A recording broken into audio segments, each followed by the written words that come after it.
I wasn't even planning on filming today. I couldn't help myself because this is what I've been waiting for. Hi everybody, I am super excited to take a look at this Scribbles That Matter journal. For those of you who have been around for a long time, you know that Scribbles That Matter for the longest time was my journal of choice for bullet journaling. I loved it so much. I think I filled up maybe 4 or 5 of them over the course of my bullet journaling. And then they swapped over to the 160 GSM paper, which is the really thick boy paper. I stopped getting them because I don't really care for the super thick paper. I tried bullet journaling in Archer and Olive, and it's not my style. I understand some people love to load their pages up, or they love the absolute lack of bleed through. But as for me, I like my pages to feel a little used while having some resistance to bleed through. And I loved their old paper and they changed. So I have been very happy in my Baron Fig, and I have also swapped to a larger size bullet journal because it actually is working better for me. They announced that they would be bringing the 100 GSM paper back. They released a limited run of the 100 GSM Pro journals. In June, they're going to do a full core line re-release, including the 160 GSM and the 100 GSM paper. I'm not sponsored or anything. They didn't send me this. I'm just reading the information I got off the website. They were all in stock except for one size of one color when last I looked, but they may not be in stock when this video comes out, but they should be coming back into stock in June, is what I understand. Now I want to take a look at this and see if it is going to meet all my dreams, and will this potentially be my next notebook when I fill up my current one? We shall see. So let's talk about the information that I have on these journals really quick before I get into it. I've already talked about the limited run. The run already has 5 colors. It's bottle green, black, lavender, teal, and white. I got a white journal because I had a white one before and I loved it. There are 4 sizes available in each color, unless they're sold out. B5, B6, A5, and A6. I got the B5 because that's the bigger one, the closest to the plus size Baron Fig that I'm using right now, which I am liking a lot more than the A5 size. The most expensive one is the B5, which is this one, $29.97, and the least expensive is the A6, $19.97, and the other 2 are somewhere in the low to mid 20s. According to the website, the paper is 100 GSM acid-free ivory white, which is what their paper was before. And there are 201 pages, including some special pages like, key page and pen test and whatever, and I believe they're numbered. So let's take a look at it. I took the plastic off already because the light was shining off of it, but I have not taken it out yet. When I got it yesterday, I was so ready to just yank it out and fondle it, but I decided to wait until I was on camera with you guys. Like I said, this is the B5 White Pro Journal. This is what the box, like the sleeve it comes in, looks like. Hey, it comes with a pen. I did not know that. Cool.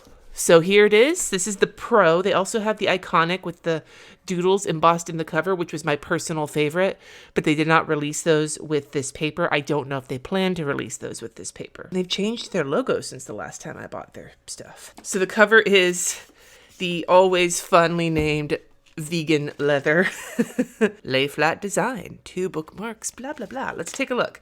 So here's the cover. It is smooth.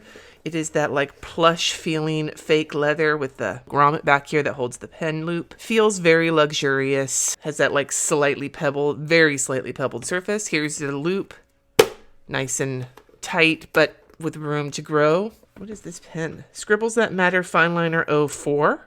Ooh, I like that. I have to look into their other pens. I don't think I've looked at any of their pens. I remember they came out with some maybe markers and I looked at those, but I don't think I've looked at their fine liners. Maybe if you'd like me to take a look at the Scribbles That Matter fine liners, if I'm able to, let me know in the comments. We'll add that to the pen test though. And then there's a pen loop, which is held on securely by this like grommet. I want to see if it holds a nice big fatty boom batty pen. Here's no, it's not big enough. What we got? Here's a wash size 1-inch wash brush from the Pigeon Letters. It's nice and fat. Let's see how. Oh, that's busy. Whoo!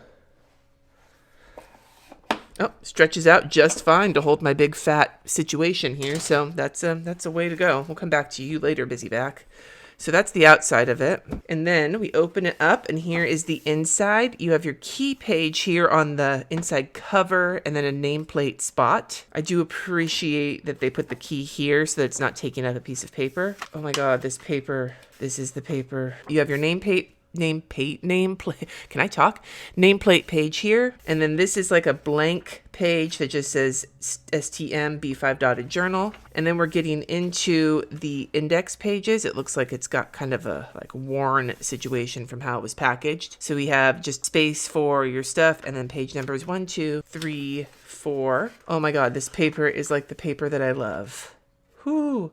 120 GSM is like magical paper, but this is reminiscent of what it used to be. And I know that I am looking at this in a bright light, but this is a lot less yellow. No, but I'm remembering the Leuchtturm. Leuchtturm paper was super yellow. This is a lot whiter. This is definitely whiter than the Baron Fig paper. I don't know how well you can see, but the Baron Fig paper has like that kind of gray undertone, and this is definitely more of like a creamy white. The dot grid is 5 millimeters. And then if you see here, I don't know how well you can see, but there's a little tiny cross instead of dots to mark the center, to mark the center of the page. On each edge in the center, there's a little line to mark the center of the page instead of a dot. So I'm going to imagine this like smush that I have from the packaging, like it's gone and I'm on page 6. I would also imagine it'll wear off with some use. The pages are numbered starting with the first dot grid page, and it definitely lies flat. Like, look at this. It just, like, you barely have to touch it and it's like super flat. So that's lovely. It's got stitch binding and it comes with 2 different colored bookmarks, which they point out because in case you want to mark like your month and your week or whatever. This paper really is a lot lighter colored. Okay, we have 2 pen test pages, but I want to kind of take issue with one of them. We have 2 pen test pages. However, one of them is attached to the cardstock at the back of the book. How are you supposed to tell the bleed through if it's attached to cardstock? That's what I wonder. So this one you will be able to see the bleed through on, but not this one. So that is kind of a bummer right there. It looks like it was glued down or whatever. So I take a little bit of issue with that. And then we have the expandable pocket, which can open up fairly wide to put a bunch of stuff in, which goes along with the nice strap.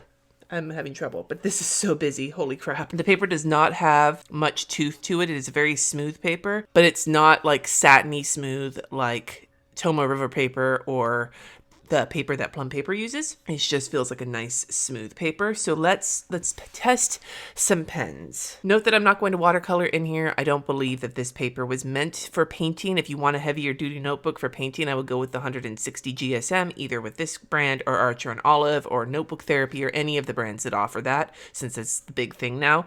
I don't paint in my bullet journal, but I do use the shit out of markers. So I'm going to use a few different marker varieties in here. For regular pens, I will be using the handy dandy Scribbles That Matter fine liner in 04, a Pigma Micron fine liner in 03, and a Pentel Energel Klena in 05, which is a gel pen. And then for markers, I will be using the Tombow dual brush pen. I will be using a Pitt Artist pen from Faber-Castell. I will be using a Zig clean colored dot pen to see how that bleeds through, and a mild liner highlighter. So writing on this paper was very enjoyable, nice and smooth.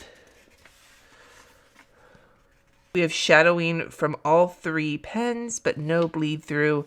Quite a bit of ridging from the Klena, but no ridging from the other 2. I will say this is exactly what I was hoping to see. I like it when my journal pages look like this, so this is exciting. There's no bleed through even on the super hard press down from the Zig dot. There's just a shadow with all of them. So this paper is definitely a paper that shadows, but it has not bled through with any of these, even the Zig dot pen, which kind of blows my mind. So final thoughts. I'm excited. Will I be using this? Yes. I'm pretty sure that this will be my next bullet journal after I'm done with my Baron Fig. Don't get me wrong. I love my Baron Fig and I may go back to it at some point, but I really love the shit out of my Scribbles That Matter and I missed it. And the fact that not only is it back with the paper that I love, but it has the size that I'm using now. I mean, it's slightly A5 or B5 is slightly smaller than the 7x10 journal that I'm using from Baron Fig, but it's close enough for comfort. I can't help myself. Like, this is what I've been waiting for. So yeah, there's a good chance. I'm gonna have to think about it though, because I love the shit out of my Baron Fig. This is great quality. Now, if you are somebody who wants 160 GSM paper from Scribbles That Matter or from your notebooks, this is not the paper for you. But if you are like me and have been waiting for something that's not the Leuchtturm, that's not Baron Fig, if you were waiting for another notebook company to come out with paper that is nice to write on and doesn't like super bleed, but is a lot thinner than the thick cardstocky paper that is all the rage these days, here's a solid option for you in a bunch of different sizes. The only things I would say that I would hope for is that they release the doodle version as well with this paper, because I prefer the doodly embossed cover over the Pro, but that's a personal situation, and that they not glue one of their pen test pages to a piece of cardstock because it just basically wastes it. But other than that, this is a highly well-made journal in the tradition of all of the ones I've used in the past, and I am excited to give it a try, hopefully. So yeah, I'm excited. Do you prefer a journal that has some level of feeling used to it, or do you prefer to write on the super thick cardstock-like paper of the current trend? I'd love to hear it in the comments below, as well as any other things you'd like me to take a look at. Reviews are going to be sort of sporadic on this channel until after my move, but if something pops up like this did, I have no problem rearranging my schedule for it, which is what I did here. Make sure that you like this video on your way out the door and subscribe, because that's the nice thing to do. Thanks for watching, and until next time, friends. Peace.